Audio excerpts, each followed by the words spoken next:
Oke, halo teman-teman. Eh, Berikut ini adalah video pemaparan modul 3, ya, judulnya analisis genotipik, bagian isolasi DNA, bakteri, dan fungi. Nah, jadi harap diperhatikan dan disimak, dan kalau ada pertanyaan nanti kita diskusikan di hari Rabu.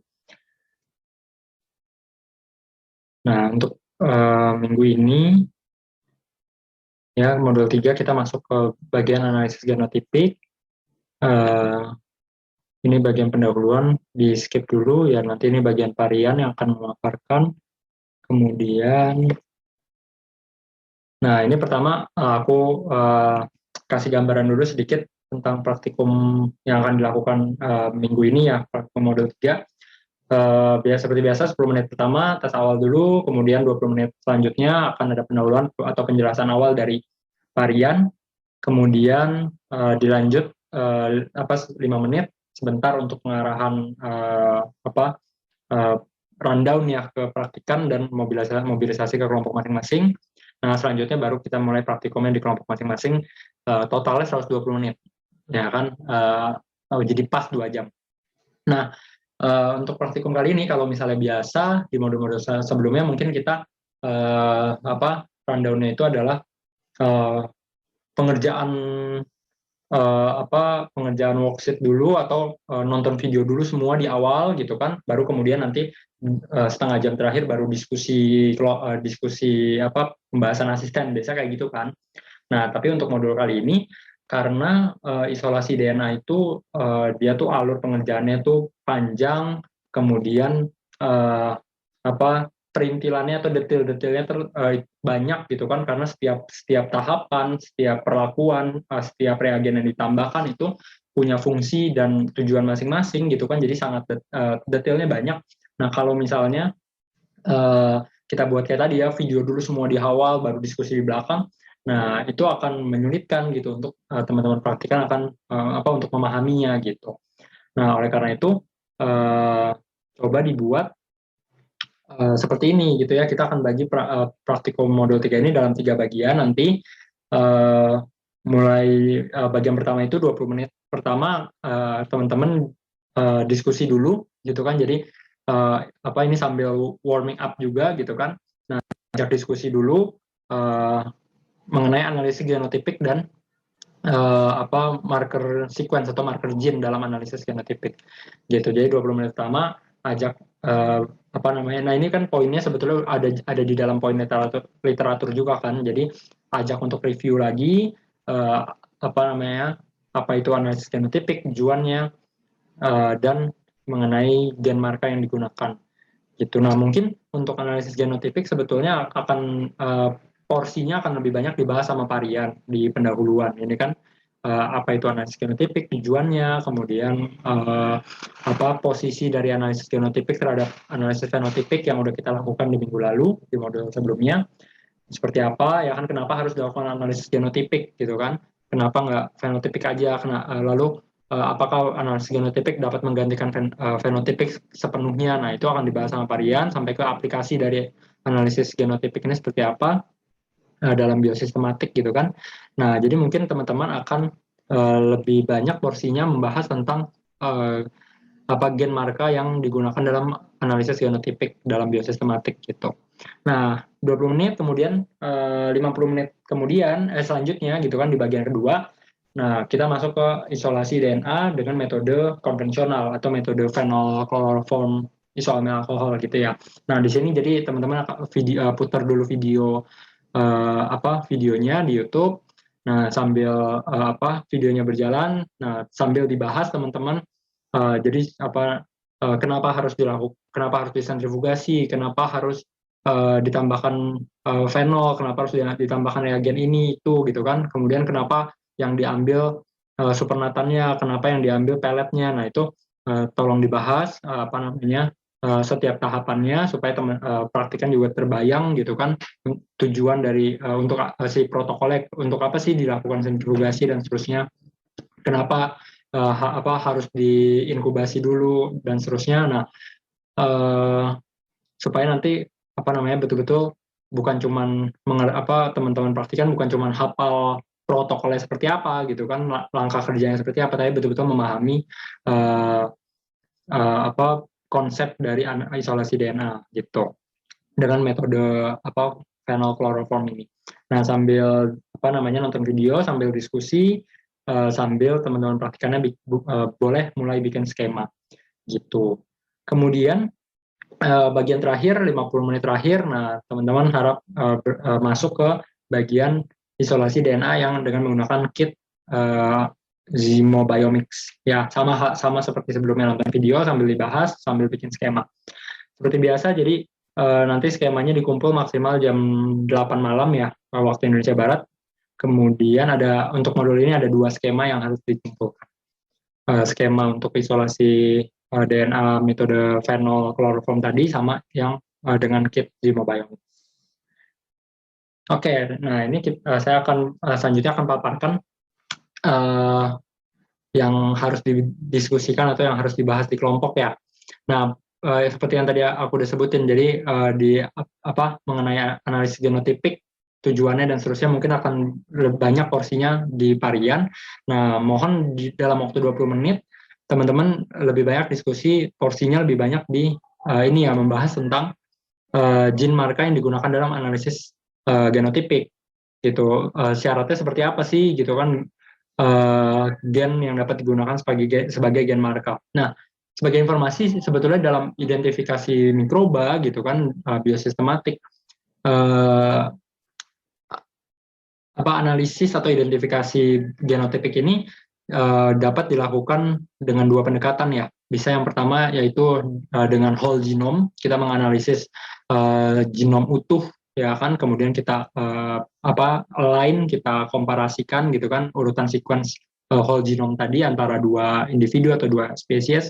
Nah, dan yang kedua bisa dengan pendekatan ya, menggunakan gen marker gitu. Jadi tidak seluruh genom utuh, tapi hanya gen-gen atau sequence-sequence tertentu saja. Nah, tapi memang kalau misalnya kita pendekatannya whole genome itu karena kan kita harus men-sequencing, harus membaca genom secara utuh yang ukurannya besar, kemudian belum lagi kan kalau misalnya mau whole genome itu berarti kita pakai sequencingnya yang second generation gitu kan. Nah, next generation sequencing, nah itu harus nanti dibikin kontiknya dulu dan seterusnya. Jadi itu analisisnya memang lebih panjang. Nah, analisis yang menggunakan whole genome itu, pendekatan whole genome biasanya digunakannya untuk identifikasi virus misalnya, karena genom virus lebih kecil, jauh lebih kecil. Sedangkan kalau misalnya untuk bakteri, fungi apalagi, nah itu kalau kita pakai pendekatan whole genome ya jadinya pengerjaannya akan sangat panjang, akan sangat mahal juga biayanya gitu. Untuk sequencing genom sebesar genom bakteri fungi yang besar itu ya.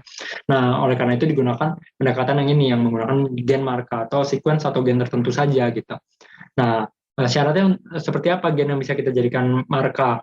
Ada 3 ya kan syarat utamanya. Yang pertama, dia harus universal, harus terdapat pada semua organisme yang dianalisis gitu kan. Tujuannya supaya apa? Supaya bisa comparable, bisa dibandingkan antara sequence atau urutan gen pada spesies A dengan spesies B gitu, individu A dengan individu B. Kemudian yang kedua, dia harus lestari atau conserve, tetapi harus yang ketiga tetap memiliki variasi ya kan pada sequence-nya, sehingga dapat menunjukkan hubungan filogenetik atau hubungan kekerabatan antar organisme atau antar spesies gitu. Jadi walaupun dia lestari tapi tetap bisa dibedakan. Nah, sebagai contoh nih ya, gambaran umpamanya seperti kita mau membedakan antara orang A dan orang B gitu kan. Nah, kita harus tentukan dulu gitu kan fitur yang dimiliki oleh keduanya, sehingga kita bisa bandingkan gitu kan. Nah, misalnya apa yang dimiliki oleh keduanya? Wajah gitu kan. Nah, semua orang punya wajah. Nah, jadi kita jangan kalau misalnya kita pilih fitur yang fitur yang si orang A ini punya wajah tapi orang B nggak punya wajah. Nah, jadinya kan nanti gimana kita membandingkannya kan? Nah, jadi harus dua-duanya punya, itu yang universal tadi. Kemudian dari fitur tadi yang universal kita pilih wajah misalnya kan, kita di wajah itu ada bagian yang lestarinya, yang conserve-nya. Contohnya apa? Mata gitu kan. Nah, setiap mata itu lestari, itu conserve, keberadaannya lestari, selalu ada gitu kan di wajah karena memang fungsinya esensial gitu kan bagi keberlangsungan hidup orang manusia gitu kan. Makanya apa namanya, si wajah ini selain universal, dimiliki oleh semua, lalu ada bagian yang lestarinya gitu kan, yang selalu ada karena esensial, tapi juga tetap memiliki variasi. Contohnya apa? Warna mata gitu kan. Walaupun keberadaan mata itu esensial, tapi kan tiap orang itu, mata tiap orang bisa, warna mata tiap orang kan beda-beda. Nah, kita bisa identifikasi beda atau membedakan antara ada orang A dan orang B itu dari matanya, dari warna matanya. Nah, itu juga. Nah, ini sebagai gambaran aja bagaimana kita mengidentifikasi mikroba dengan menggunakan genmarka gitu. Nah, kemudian kita masuk ya genmarka yang biasa digunakan dalam identifikasi mikroba, bakteri dan fungi. Nah, pertama untuk bakteri, kita salah satu genmarka yang biasa digunakan, paling banyak digunakan adalah gen 16S rRNA. Ya, 16S rRNA ini adalah RNA yang menjadi komponen ya penyusun dari ribosom gitu. Karena kita tahu ribosom itu adalah protein adalah komponen yang esensial bagi sel, ya kan. Setiap sel harus, ya baik itu prokariot, eukariot, itu harus punya ribosom, ya kan, esensial fungsinya untuk sintesis protein. Nah, ribosom bakteri ya kan ukurannya 70S, terdiri dari 2 subunit, subunit 50S yang subunit besar dan subunit kecil 30S. Nah, subunit yang kecil yang 30S sendiri itu salah satu komponennya adalah 16S ribosomal RNA. Ya, kita tahu ribosom itu kan bukan hanya protein, tapi dia kompleks antara protein dan RNA, ya, ribosomal RNA. Nah, kenapa 16S rRNA ini digunakan sebagai genmarka? Karena dia memenuhi syarat tadi, ya, dia universal. Tadi kan secara ribosom ini harus ada ya di seluruh ribosom 30S ini kan, subunit 30S ini pasti ada di seluruh bakteri gitu kan. Jadi 16S rRNA itu udah pasti ada di seluruh bakteri, dia esensial. Kemudian dia highly conserved, ya, pada sequence itu ada bagian-bagian yang terkonservasi, yang lestari. Kemudian tapi ada bagian-bagian juga yang variable, yang bervariasi gitu kan, bahkan hyper variable. Jadi daerah-daerah yang mengandung mutasi atau variasi yang tinggi, ya, tingkat variasinya tinggi gitu. Ada 9 daerah, ya kan, variable pada 16S rRNA dari 1 sampai 9. Oke, nah terkadang gitu ya dalam mengidentifikasi bakteri gitu kan, atau membedakan spesies-spesies bakteri, sequence 16S rRNA ini tidak cukup gitu ya. Terkadang ya, kalau kita mau membedakan individu-individu itu yang memiliki kekerabatan yang sangat dekat gitu kan, atau kita mau mengidentifikasi bakteri atau membedakan bakteri-bakteri itu sampai ke level subspesies, ya, misalnya level galur gitu ya, strain. Nah, itu nggak cukup kita pakai sequence 16S rRNA gitu kan, yang seluruh 16S rRNA itu tadi. Nah, makanya kita juga bisa memilih daerah yang hyper variable, ya kan, untuk kita membedakan spesies-spesies tadi sampai ke level subspesies gitu. Nah, pada 16S rRNA tadi kan ada 9 daerah yang variable, ya, V1 sampai V9.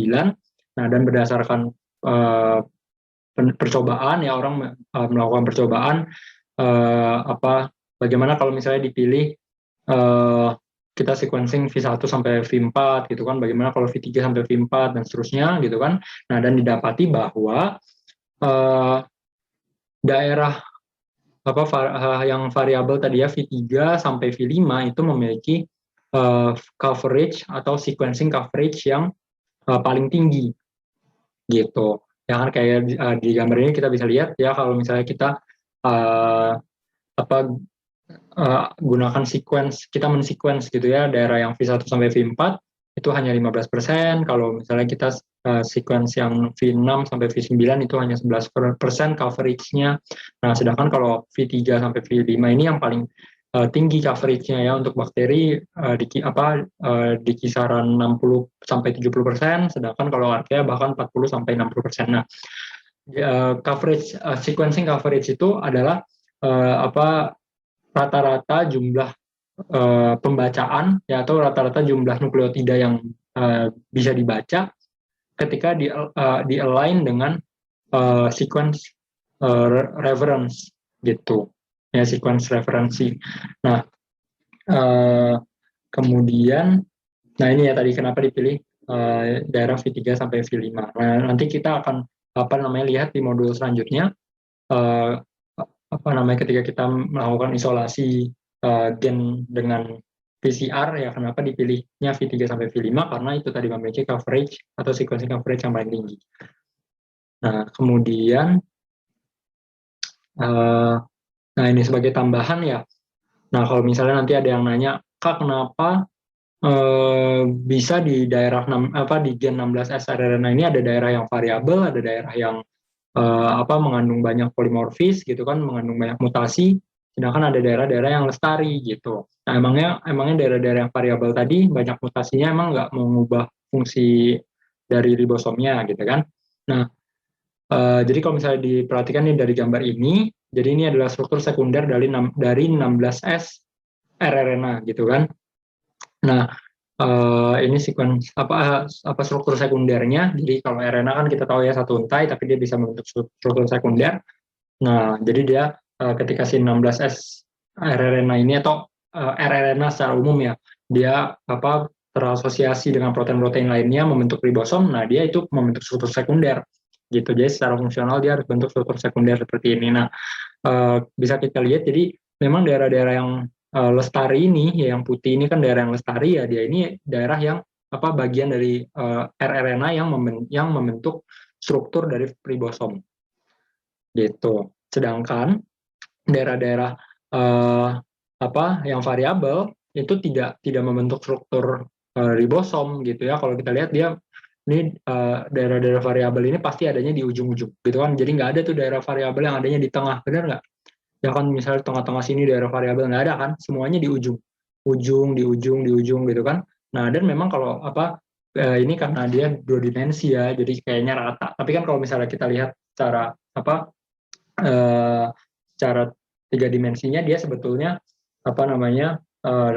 si daerah-daerah variabel ini tuh mengarah keluar. Nah, jadi dia mengarah keluar, dia nggak membentuk tidak berperan dalam membentuk struktur ribosom, dia mengarah keluar.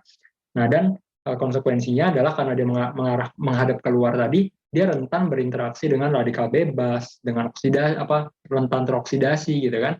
Nah, selama di sitoplasma itu.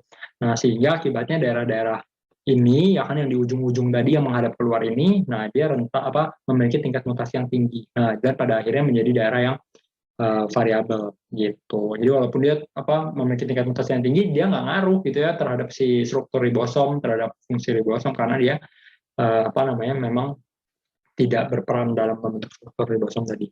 Nah, tapi sebaliknya kalau daerah-daerah yang conserve, yang lestari ini daerah yang ada di internal, kemudian mengalami mutasi ya kan, ya akan merubah fungsi struktur dan fungsi dari ribosom, sehingga jadi ribosomnya nggak bisa fungsional kan, akhirnya selnya juga nggak bisa survive gitu. Kemudian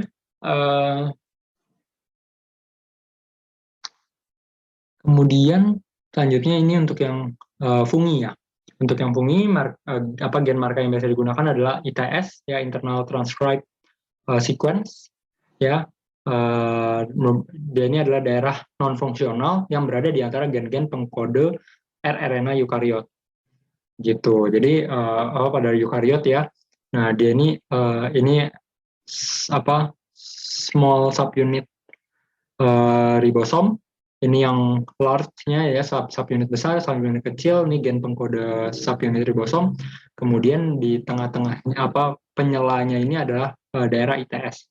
Nah, dia tadi memenuhi syarat universal gitu kan, karena ya memang daerah ITS ini ada di daerah dari gen pengkode ribosom, ya kan, yang secara ribosom tadi kita sudah sepakat bahwa ribosom ini esensial bagi seluruh sel ya, baik prokariot maupun eukariot. Kemudian apa namanya, daerah ITS ini dia variabel ya kan, apa namanya, memiliki tingkat variasi yang tinggi karena apa namanya, peristiwa atau fenomena crossing over. Nah, kalau kita ingat gitu kan bahwa sel eukariot ini kan bisa mengalami mengalami reproduksi seksual ya, nggak kayak apa prokariot yang hanya pembelahan biner. Tapi kalau eukariot ini kan dia bisa sexual reproduction, selnya apa namanya, ada fase ya kan sel itu mengalami meiosis. Nah, dan di situ terjadi crossing over gitu kan. Nah, jadi selama crossing over inilah ini apa namanya coding region, ini yang non coding region. Nah, daerah yang non coding region inilah yang apa namanya sering apa ketika terjadi apa crossing over itu kan rekombinasi itu, nah dia akhirnya banyak mengalami mutasi di sini. Apa hasil dari kombinasi dua apa namanya dua kromosom kan gitu. Kemudian eh, selain itu, daerah ITS ini juga banyak digunakan ya untuk identifikasi fungi ya, apa ITS 1 mau ITS 2 gitu kan, karena berdasarkan percobaan lagi ya bahwa sequencing coverage-nya itu tinggi ya, mencapai 70 sampai 90% kira-kira gitu. Ya, jadi apa namanya mungkin nanti dari praktikan barangkali ada pertanyaan juga, kenapa Kak kalau misalnya kalau yang bakteri tadi pakai gen markanya 16 S-nya gitu kan. Jadi si gen apa coding region-nya, tapi kalau misalnya fungi malah yang digunakan itu yang non coding region-nya gitu kan. Kenapa nggak yang di sequencing yang 16 yang 18 S-nya atau yang 26 S-nya. Nah, sebetulnya bisa sih gitu kan kalau kita mengidentifikasi fungi berdasarkan 18 S-nya gitu kan, atau subunit besarnya juga bisa sebetulnya. Nah, tapi apa kenapa yang banyak digunakan itu ITS, karena ini tadi berdasarkan percobaan dia coverage-nya yang coverage-nya tinggi gitu ya. uh, Kemudian nah selanjutnya kita masuk ke uh, ini mengenai prinsip dari isolasi DNA dengan metode konvensional tadi ya, yang fenol, kloroform, isoamil, alkohol. Apa nanti di bagian kedua ini kan kita akan sama-sama nonton video uh, apa mengenai ekstraksi uh, atau isolasi DNA dengan metode phenolchloroform isoamil alkohol. Nah, seperti yang bisa teman-teman lihat di sini kan, tahap pertama adalah dari apa sampel ya kan, kita tambahkan lysis buffer ya kan. Tentu tujuan dari lysis buffer ini adalah untuk melisiskan sel ya.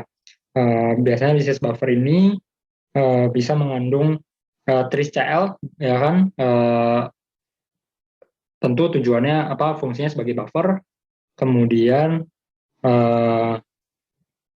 apa EDTA ya kan, kita tahu EDTA ini adalah kelator dari ion-ion metal, ion logam yang bertindak sebagai kofaktor dari enzim DNase dan RNase gitu. Jadi dengan adanya komponen EDTA ini kita menghambat atau menginhibisi kerja dari enzim pendegradasi asam nukleat.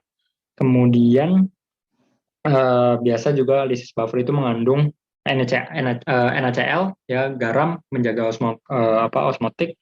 Kemudian juga SDS. Nah, SDS ini apa fungsinya untuk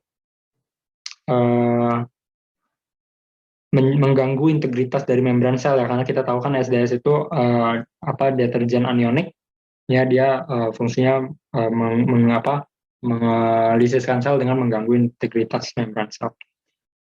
Kemudian, nah kalau di video ini memang ada sedikit perbedaan dengan protokol di logbook ya.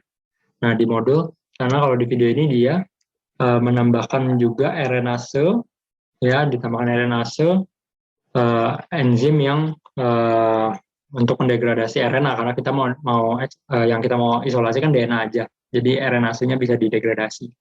Nah, dan juga kemudian diinkubasi di suhu 37 ya.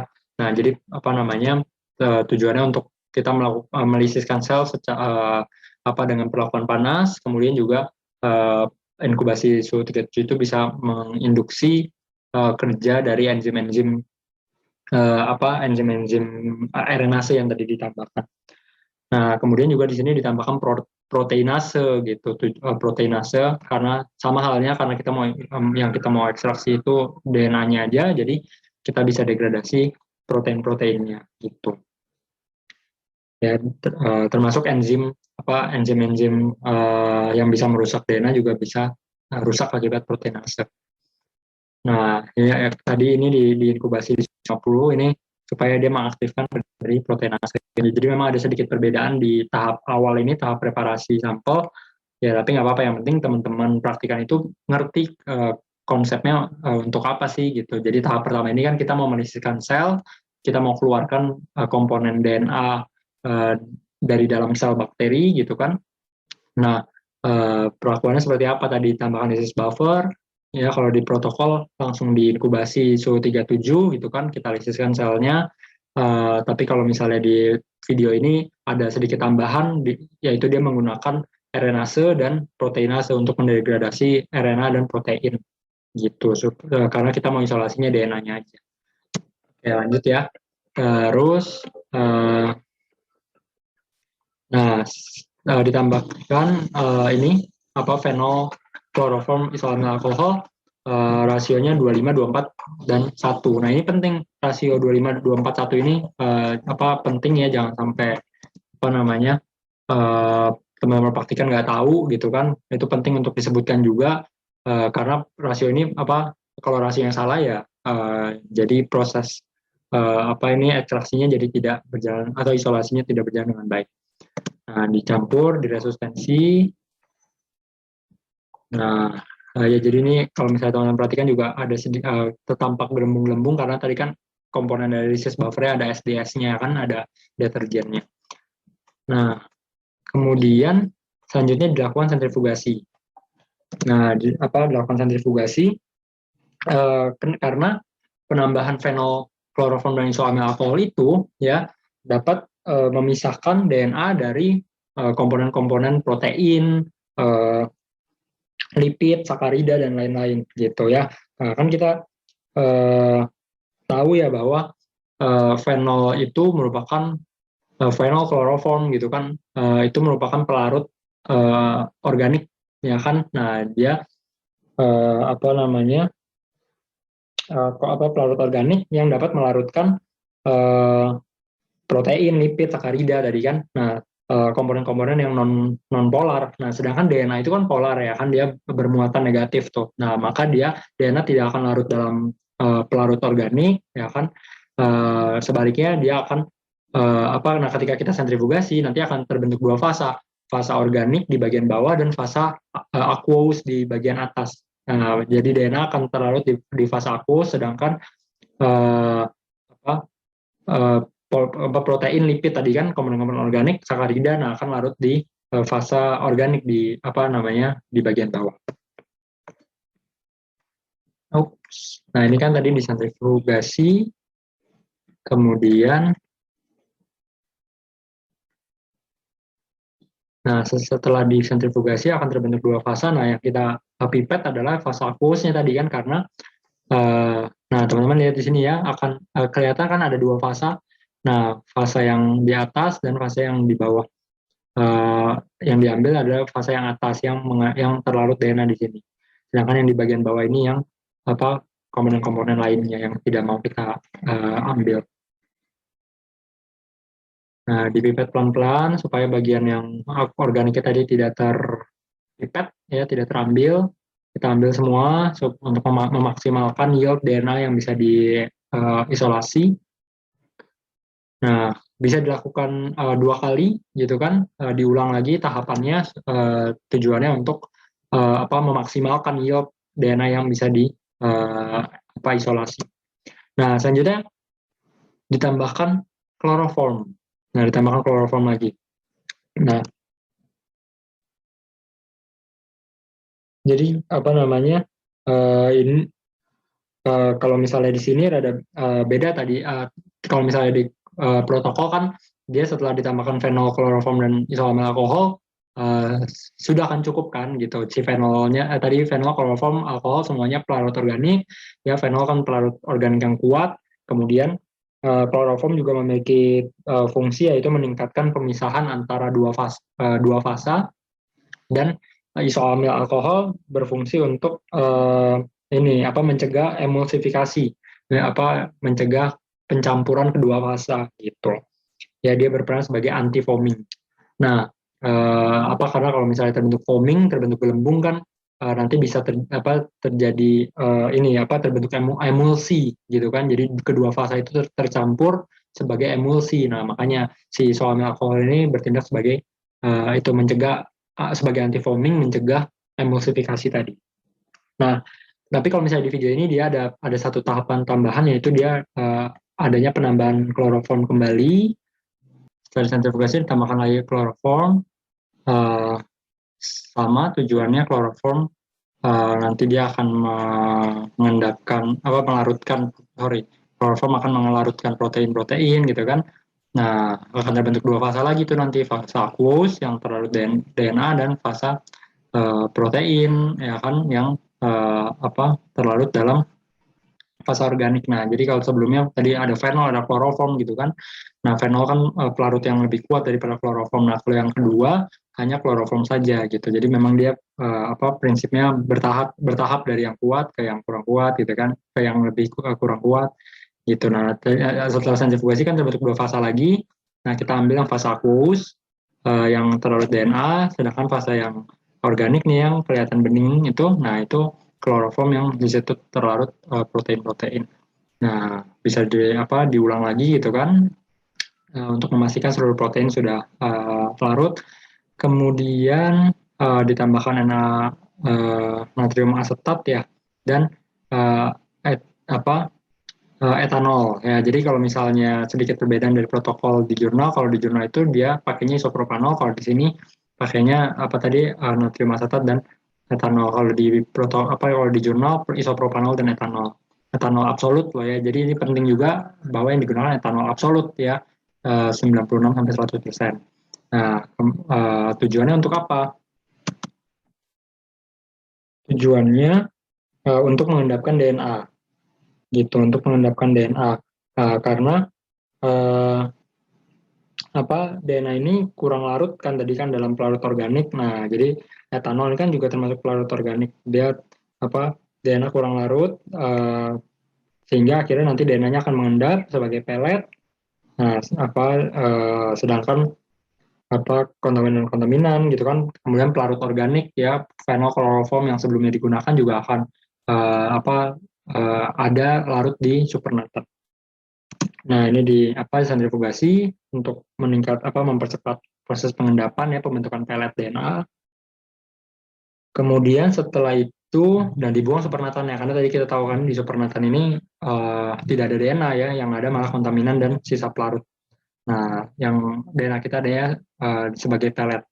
Nah, sekarang ditambahkan etanol lagi tapi yang 70%. Kalau tadi kan etanol yang absolut dulu. Ya kan 96 atau 100%. Nah, yang kedua etanol 70%. Itu tujuannya sama untuk mengendapkan DNA.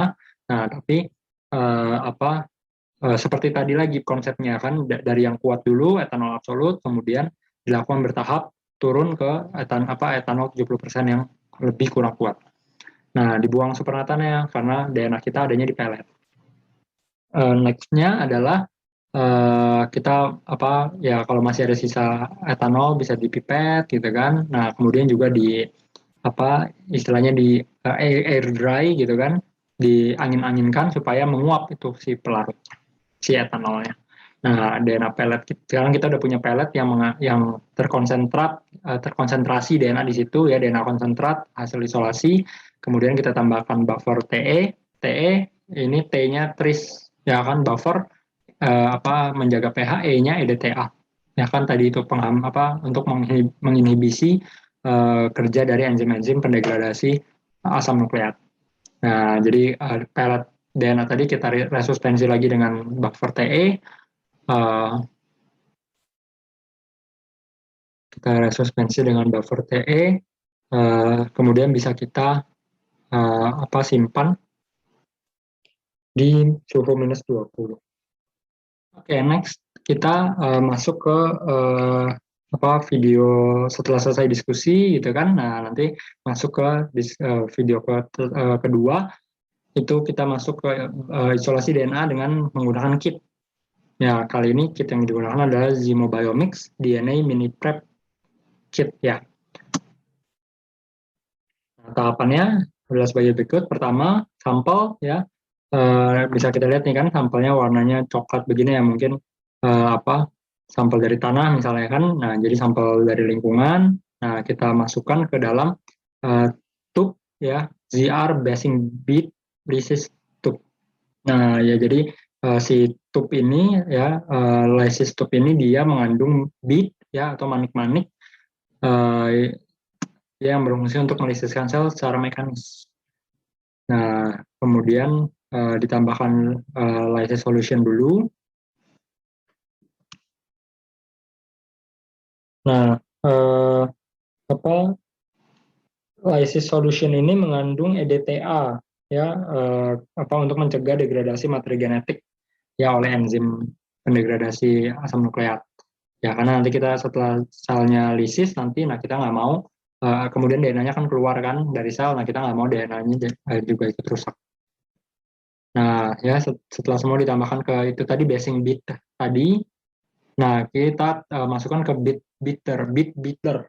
Ya, nah ini alat untuk mengguncangkan si basing bead tadi, nah sehingga memberikan energi mekanik tadi kan situ, sehingga nanti si manik-maniknya ini saling bertumbukan, ya menumbuk sel, ya sehingga kira memecahkan atau melisiskan sel secara mekanis.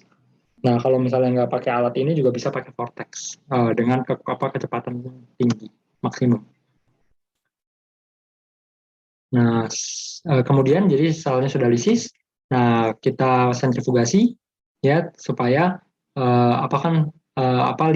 lisat sel itu kan isinya komponennya macam-macam ya, ada organel, ada sisa-sisa membran, ada DNA juga gitu kan yang udah keluar dari sel.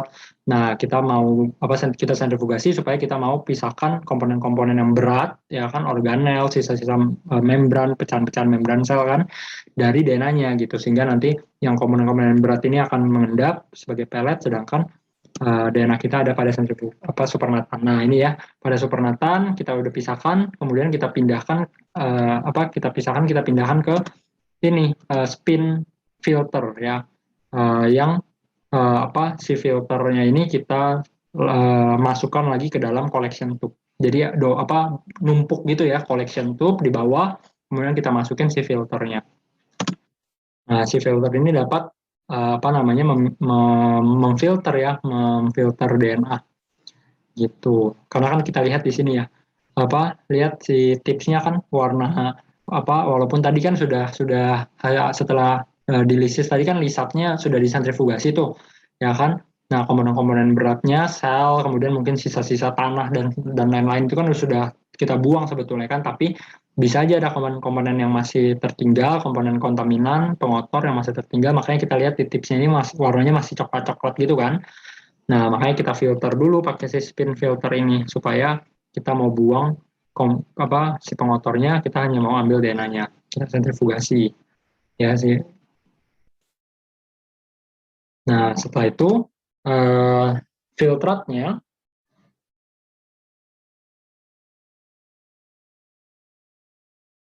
Nah, si filtratnya itu jadi nanti yang komponen pengotor tadi kan tertahan di filter ya, di filter. Nah, spin filternya kita buang.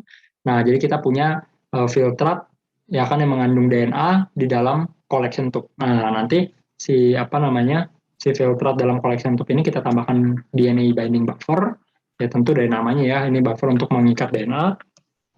Dia mengandung binding buffer ini mengandung guanidium thiocyanat ya, yang merupakan chaotropic agent yang membantu pengikatan DNA pada matriks pada kolom gitu. Nah, nanti sekaligus guanidium thiocyanat ini dapat mendegradasi protein kontaminan dan enzim-enzim pendegradasi asam nukleat. DNase, RNase gitu. Nah, nanti kita lihat ada gambarnya bagaimana binding buffer ini bekerja. Nah, jadi kembali lagi ini tadi ya si lisat yang mengandung DNA ditambahkan DNA binding buffer, kemudian kita pindahkan ke kolom ini ya apa call to CZ kolom. Nah, yang sama kayak tadi ya, dia bertumpuk di bawahnya collection tube. Nah, kemudian kita masukkan si spin ini, spin to CZ kolom. Kemudian kita masukkan si tadi ya, apa filter DNA yang sudah ditambahkan DNA binding buffer.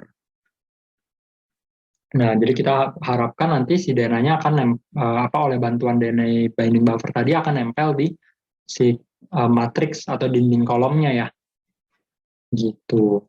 Nah, sedangkan apa namanya sisa-sisa kontaminan lainnya akan turun sebagai flow through yang kemudian yang flow through ini dibuang karena kan isinya kontaminan. Nah, bisa di repeat tujuannya untuk memaksimalkan pengikatan DNA pada matriks. Nah, selanjutnya jadi ini ya kita lihat ini masih tube yang sama ini ya. Masih tube yang sama itu sih tadi ya si 2Z spin 2Z kolom tadi ya kan yang sudah terikat DNA di dalamnya. Kemudian nah dimasukkan ke collection tube ya collection tube ini tujuannya untuk menampung flow through ya. Nah, kalau nggak ditaruh nggak dimasukkan ke collection tube nanti sentrifuga kita basah semua sama flow through. Nah, gitu. Selanjutnya, kolom yang sudah terikat DNA tadi kita tambahkan DNA wash buffer. Kemudian, DNA wash buffer ini mengandung propanol dan etanol, gitu. Apa namanya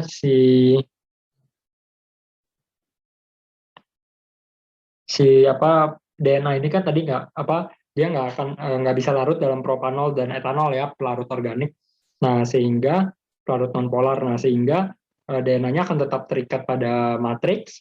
Nah, sedangkan garam-garam ya kan yang sebelumnya digunakan ya kan tadi kan kita sudah lihat ya bahwa DNA binding buffer tadi mengandung garam guanidium tiosianat. Nah, jadi garam-garam cauteric salt tadi akan larut oleh isopropanol dan etanol ya larut oleh DNA wash buffer. Nah, biasa ya disentrifugasi lagi untuk mempercepat turunnya isopropanol ya dia sudah melarutkan garam-garam, dia akan turun sebagai flow through ke collection tube sedangkan DNA-nya masih terikat pada matriks kolom. Nah, setelah itu ditambahkan DNA wash buffer yang kedua. Nah, DNA wash buffer kedua ini pencucian dengan DNA wash buffer 2 ini akan dilakukan sebanyak 2 kali ya. Tujuannya supaya memastikan seluruh kontaminan sudah tercuci. Nah,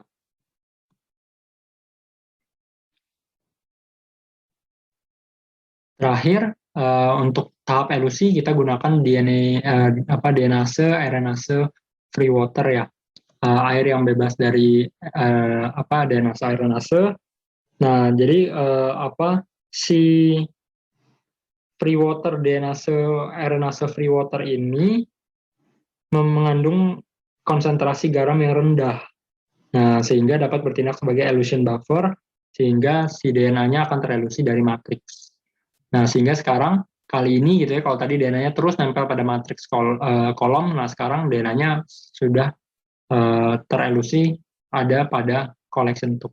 Sudah terelusi. Nah, selanjutnya kita mau filter lagi gitu kan. Kita sudah dapat nih sebetulnya kan eluen yang mengandung DNA kita.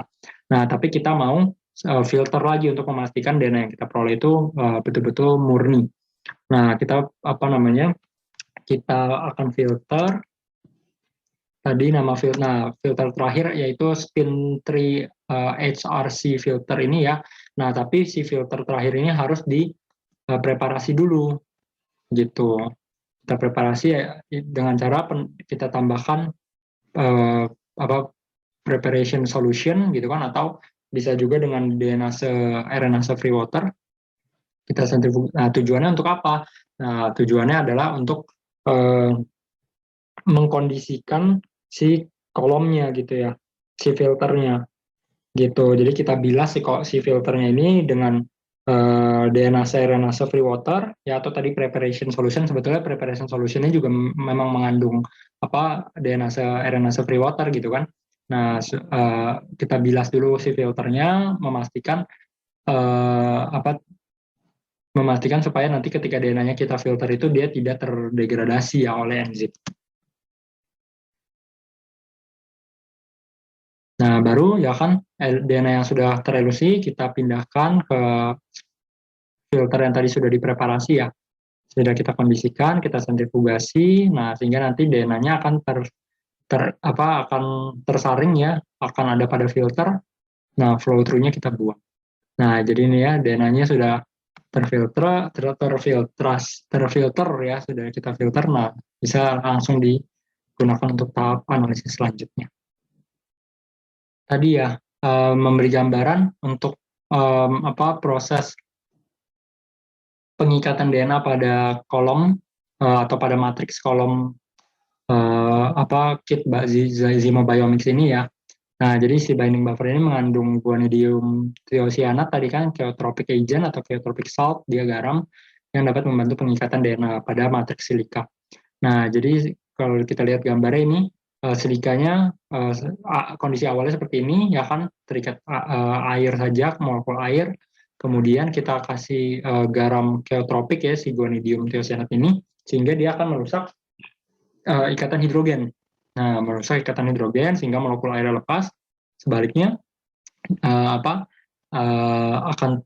nempel ini ya si garam Na plus ini kan, Na plus ini dari garam, nah membentuk jembatan kation sehingga ya kan DNA kita kan muatannya negatif kan, fosfat negatif akan nempel pada si kation Na plus ini. Gitu. Nah, ketika proses halusi ya kan kita kita bilas dengan RNase free water tadi. Nah, kan dia konsentrasi garam rendah kan, sehingga nanti akan